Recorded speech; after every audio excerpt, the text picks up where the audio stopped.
wabarakatuh. Perkenalkan, nama saya Nur Hadayanti, kelas 12 IPA SMA Negeri 5 Selayar. Video ini terdiri dari gabungan beberapa video terkait penjelasan materi sifat koligatif larutan kelas 12. Video ini dibuat untuk memenuhi tugas keterampilan mata pelajaran kimia. Di akhir video, saya akan menampilkan kepada kalian channel dari video yang saya ambil.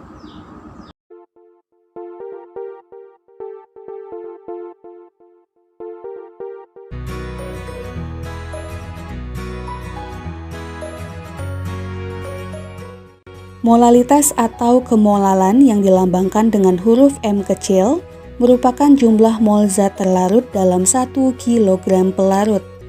Secara matematis dapat kita tuliskan, molalitas sama dengan mol zat terlarutnya dibagi massa pelarutnya dalam satuan kilogram, sehingga satuan untuk molalitas adalah mol per kilogram atau molal.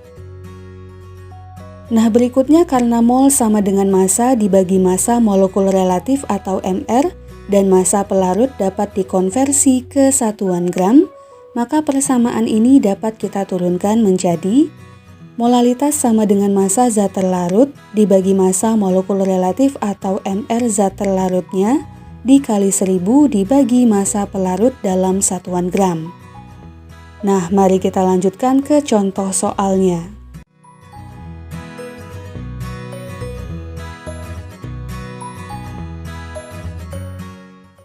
Soal yang pertama, tentukanlah molalitas 0,2 mol BaCl2 yang terlarut dalam 500 gram air. Nah, untuk soal ini, molalitasnya kita tentukan dengan persamaan molalitas sama dengan mol BaCl2 dibagi massa pelarutnya yaitu air dalam satuan kilogram. Di soal diketahui massa airnya 500 gram, maka kita konversi terlebih dahulu ke satuan kilogram sehingga menjadi 0,5 kilogram. Berikutnya di soal diketahui mol BaCl2-nya adalah 0,2 mol, maka jika kita substitusikan ke persamaan yang ada, molalitas sama dengan 0,2 mol dibagi 0,5 kilogram. Hasilnya adalah 0,4 mol per kilogram atau 0,4 molal.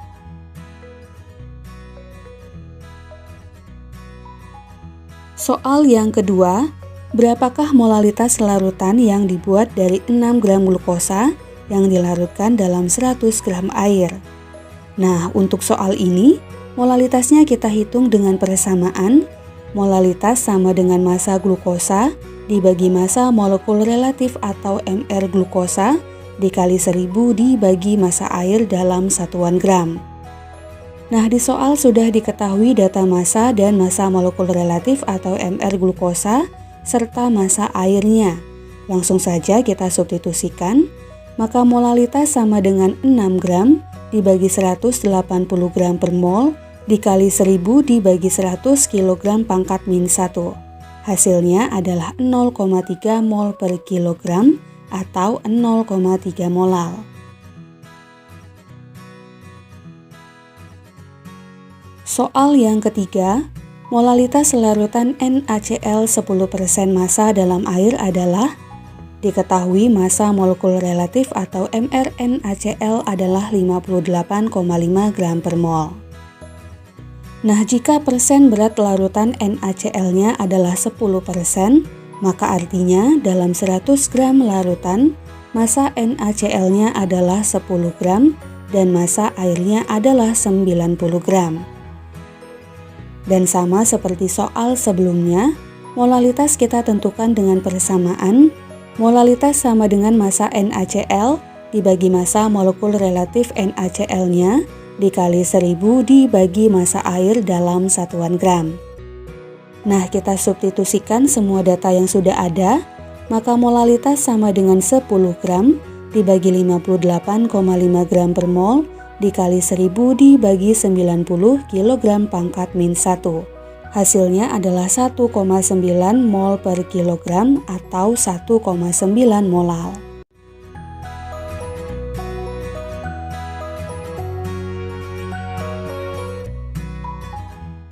Konsentrasi larutan yang ketiga adalah fraksi mol yang merupakan perbandingan jumlah mol suatu zat terhadap jumlah mol total zat-zat yang terdapat dalam larutannya.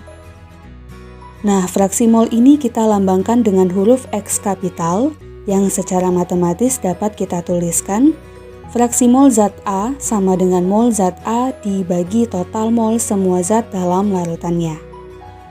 Berikutnya yang harus diingat adalah jumlah fraksi mol semua komponen dalam larutan sama dengan 1.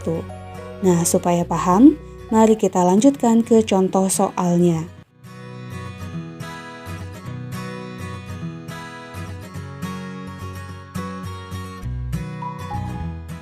Suatu larutan dibuat dengan mencampurkan 46 gram etanol dan 44 gram air. Berapakah fraksi mol masing-masing zat dalam larutan tersebut?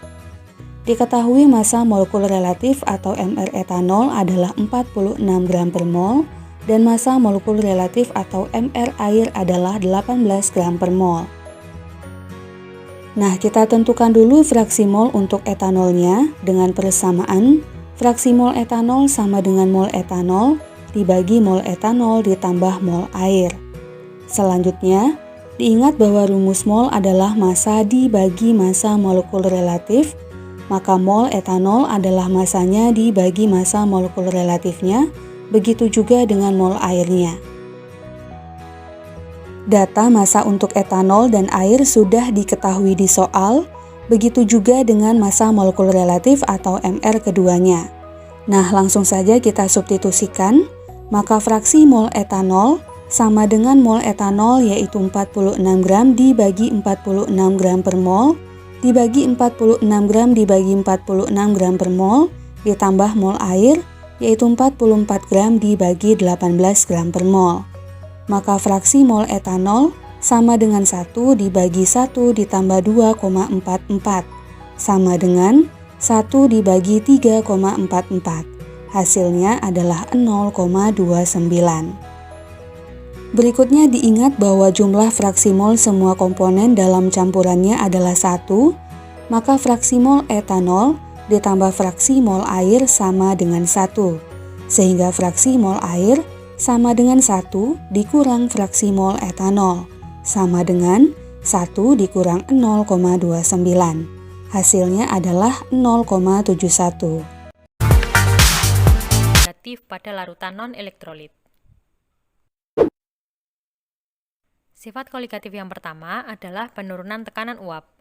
Tekanan uap disimbolkan dengan P yang berasal dari kata pressure. Karena sifat koligatifnya berupa penurunan tekanan uap, maka simbolnya menjadi delta P. Seorang ahli kimia yang berasal dari Prancis menyatakan bahwa besarnya tekanan uap larutan sebanding dengan fraksi mol pelarut dan tekanan uap pelarut murninya. Hal ini dikenal dengan hukum Raoult.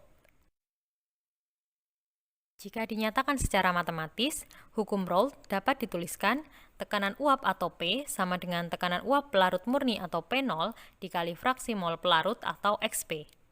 Karena yang merupakan sifat koligatif adalah penurunan tekanan uapnya, maka penurunan tekanan uap atau delta P dapat kita cari dengan cara P0 dikurangi P. Jika rumus P kita masukkan dalam persamaan kedua, kita akan mendapatkan persamaan ketiga bahwa penurunan tekanan uap sama dengan tekanan uap larut murni dikali fraksi mol zat terlarut atau XT. Sifat koligatif yang kedua adalah kenaikan titik didih. Titik didih dilambangkan dengan TP. Huruf B berasal dari kata boil yang artinya mendidih. Karena sifat koligatif berupa kenaikan titik didihnya, maka kita beri simbol delta TP. Suatu zat dikatakan mendidih apabila tekanan uap zat cairnya sama dengan tekanan udara luar. Jika kita merebus air, maka air akan mendidih pada suhu 100 derajat Celcius. Pada kondisi ini, tekanan uap air sama dengan tekanan udara luar. Jika kemudian kita tambahkan zat terlarut di dalamnya, misalkan saja kita tambahkan mie instan, maka air ini tidak akan mendidih lagi. Hal ini karena partikel dari zat terlarut tersebut akan menghambat proses penguapan molekul air, sehingga untuk mencapai tekanan uap air sama dengan tekanan udara luar diperlukan temperatur yang lebih besar. Dengan demikian, titik didih larutannya akan naik.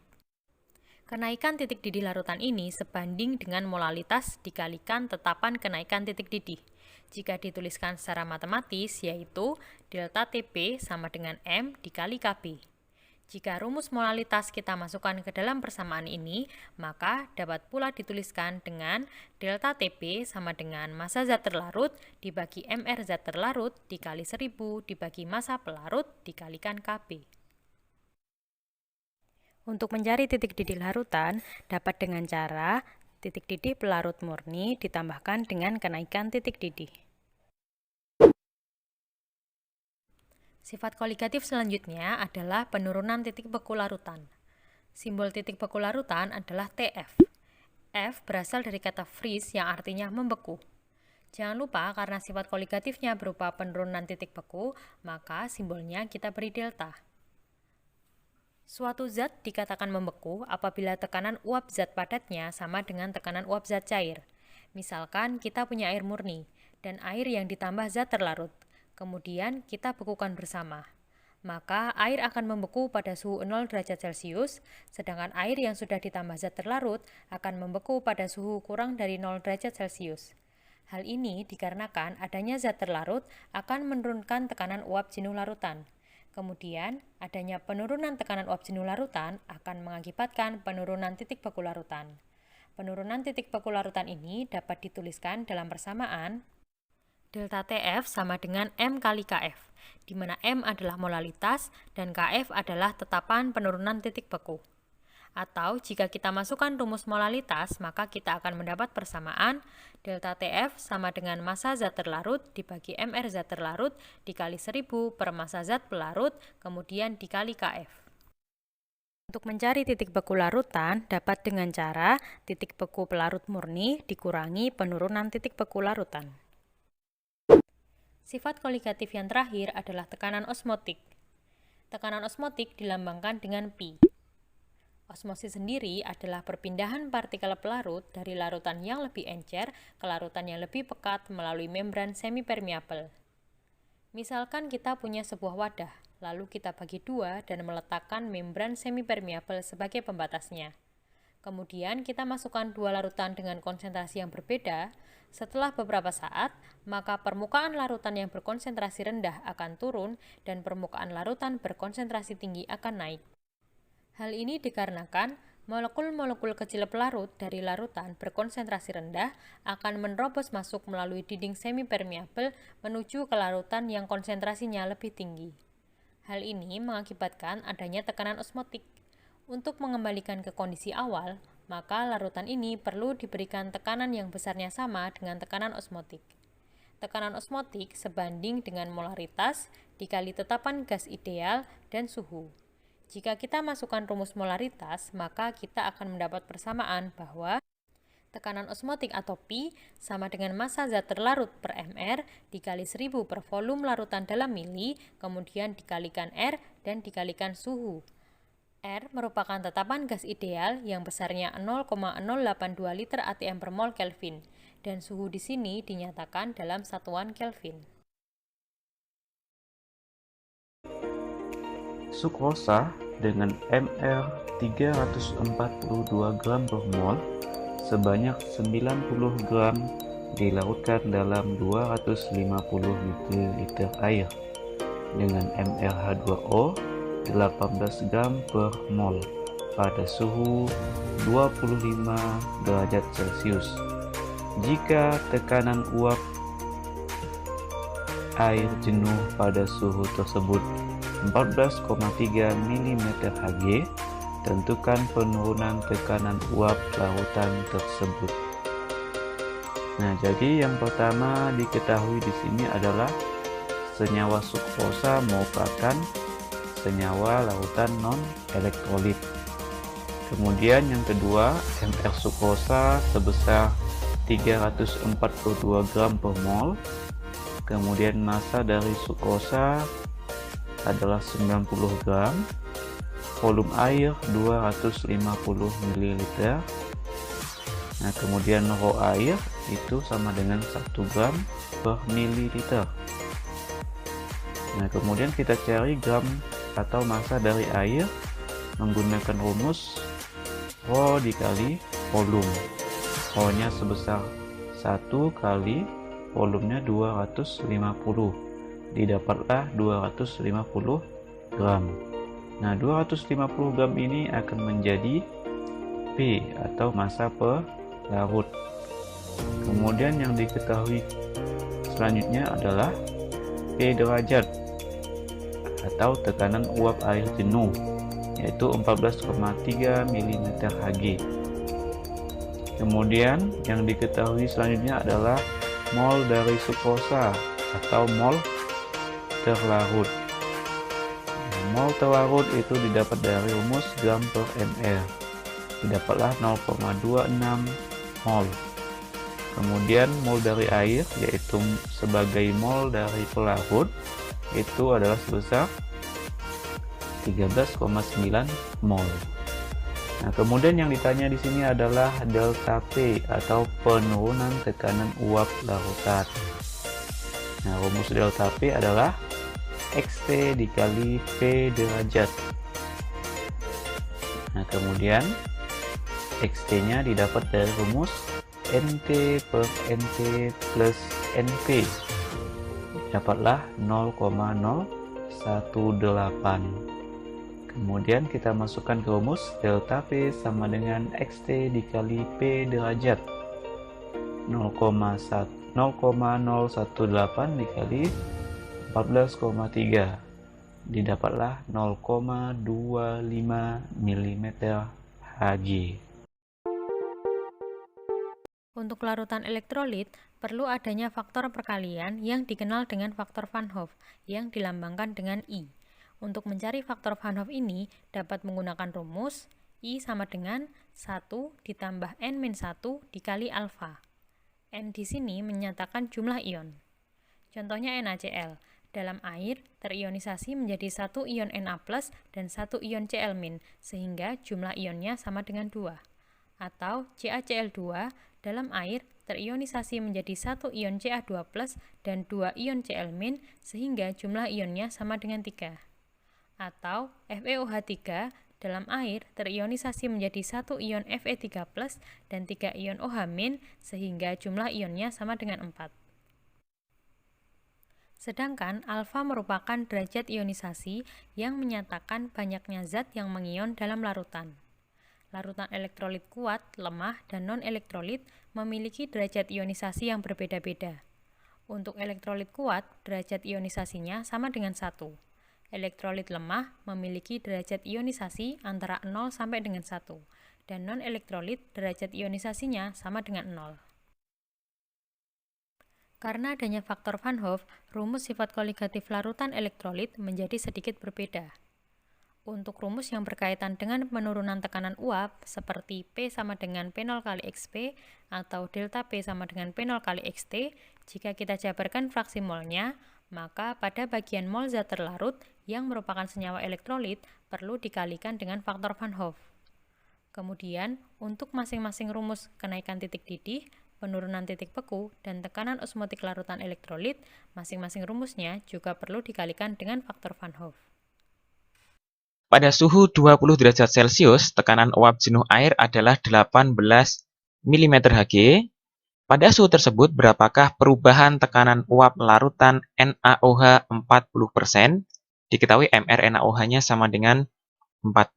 Baik, untuk menghitung berapakah perubahan tekanan uap larutan, berarti kita menggunakan rumus delta P. Ya, rumusnya tadi bagaimana? Delta P sama dengan P0 dikali dengan NT dikali dengan I per NT kali I ditambah dengan NP. Ingat, karena ini adalah larutan elektrolit, maka dikalikan dengan nilai I. Nah, kemudian di sini karena larutannya itu adalah NaOH, ya, kita tahu bahwa NaOH ini merupakan elektrolit kuat. Karena di sini merupakan elektrolit kuat, maka nilai I-nya itu sama dengan nilai N-nya langsung saja. Ya. Kalau NaOH ini terurai, ya, ini kan langsung terbentuk ion Na+ dengan ion hidroksida atau OH-nya. Berarti ini jumlah ionnya ada berapa? 1 ion Na dan 1 ion OH, berarti jumlah ionnya ada 2. Karena dia elektrolit kuat, berarti nanti nilai I sama dengan nilai N-nya, berarti ini sama dengan 2 juga. Sehingga tinggal kita masukkan ke dalam persamaan delta P sama dengan P0 dan seterusnya di sini. Nah, P0-nya yang mana? P0 itu adalah tekanan uap larut murninya. Berarti ini adalah yang 18 ini. Ini sebagai P0-nya. Karena di sini diketahui larutan NaOH 40%, berarti kita harus menghitung berapa mol terlarut dan berapa mol larutnya. Ingat, kalau di situ ada larutan NaOH 40%, ya, ini dimisalkan. Misal dalam 100 gram, nah, artinya 100 gram larutan ya.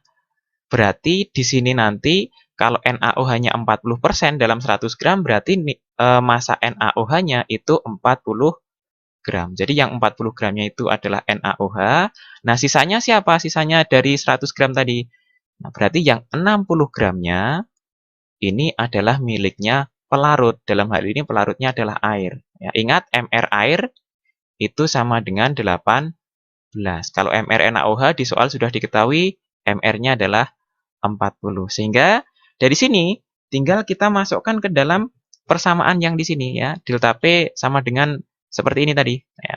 Maka kita masukkan saja, berarti P0-nya di soal itu sudah ada, nilainya sama dengan 18, dikalikan mol terlarut dikali I. Ingat, mol kalau di situ diketahui massa, ya ini ada 40 gram dan 60 gram.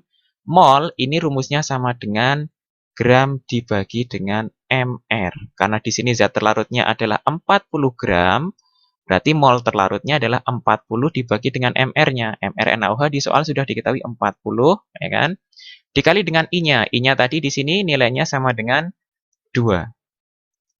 Dibagi dengan mol terlarut dikali I lagi.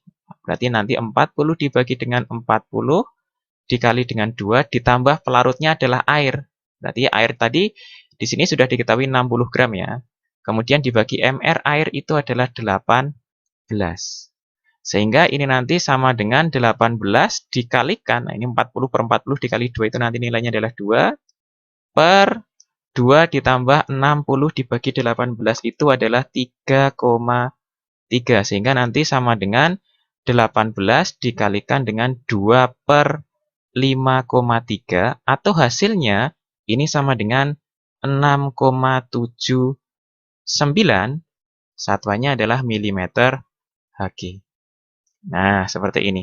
Nah, ini adalah penurunan titik beku, penurunan tekanan uap dari soal yang contoh nomor 1.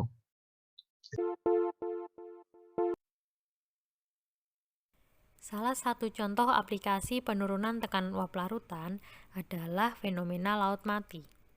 Jika kita berenang di laut mati, kita tidak akan tenggelam. Hal ini dikarenakan konsentrasi zat terlarutnya yang sangat tinggi. Kadar garam pada laut mati ini sangat tinggi dibandingkan dengan laut pada umumnya. Dengan adanya kadar yang sangat tinggi, menyebabkan air tidak mudah menguap. Tingginya konsentrasi zat terlarut di laut mati membuat laut mati memiliki massa jenis yang besar, bahkan lebih besar dari massa jenis manusia. Karenanya, kita dapat mengapung di laut mati. Hal ini sama prinsipnya dengan pembuatan kolam apung.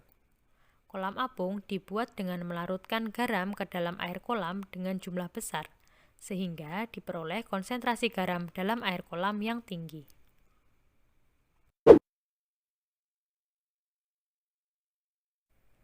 Salah satu penerapan sifat koligatif tentang kenaikan titik didih dapat kita temui pada proses destilasi. Destilasi atau penyulingan adalah suatu metode pemisahan bahan kimia berdasarkan perbedaan kecepatan atau kemudahan menguap bahan. Dalam penyulingan, campuran zat dididihkan sehingga menguap, dan uap ini kemudian didinginkan kembali ke dalam bentuk cairan. Zat yang memiliki titik didih lebih rendah akan menguap lebih dahulu. Tahap pertama yang dilakukan dalam pengolahan minyak bumi adalah destilasi bertingkat, yaitu proses destilasi berulang-ulang sehingga didapatkan berbagai macam hasil berdasarkan perbedaan titik didihnya. Hasil dari penyulingan minyak bumi ini salah satunya adalah bahan bakar yang kita gunakan sehari-hari seperti bensin, diesel, parafin, dan lain sebagainya.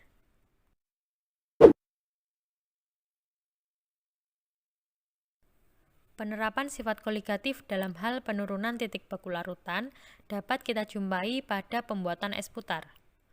Pembuatan es putar ini memerlukan adanya cairan pendingin. Cairan pendingin merupakan larutan berair yang memiliki titik beku jauh di bawah 0 derajat Celcius.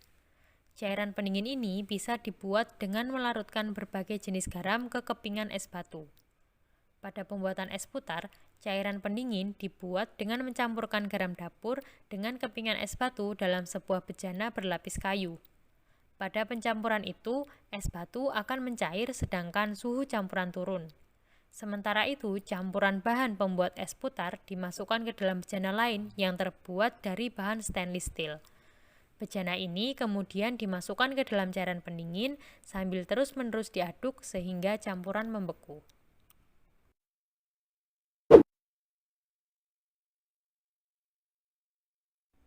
Penerapan sifat koligatif selanjutnya adalah mengenai tekanan osmotik. Penduduk di daerah pesisir atau pulau kecil rawan mengalami kekurangan air tawar. Hal ini mendorong pengembangan teknologi untuk mengubah air laut menjadi air tawar yang dapat dikonsumsi. Salah satu teknologi pengolahan air asin atau air payau menjadi air tawar adalah dengan sistem osmosis balik. Osmosis balik merupakan suatu metode penyaringan yang dapat menyaring berbagai molekul besar dan ion-ion dari suatu larutan dengan cara memberi tekanan pada larutan ketika larutan itu berada di salah satu sisi membran seleksi. Osmosis balik terjadi jika kepada larutan diberi tekanan yang lebih besar dari tekanan osmotiknya. Osmosis balik ini digunakan untuk membuat air murni yang berasal dari air laut, dengan memberi tekanan pada permukaan air laut yang lebih besar daripada tekanan osmotiknya. Air dipaksa untuk berpindah dari air asin ke dalam air murni melalui suatu membran yang dapat dilewati oleh air tetapi tidak untuk ion-ion dalam air laut. Berikut saya tampilkan channel YouTube dari video yang saya ambil.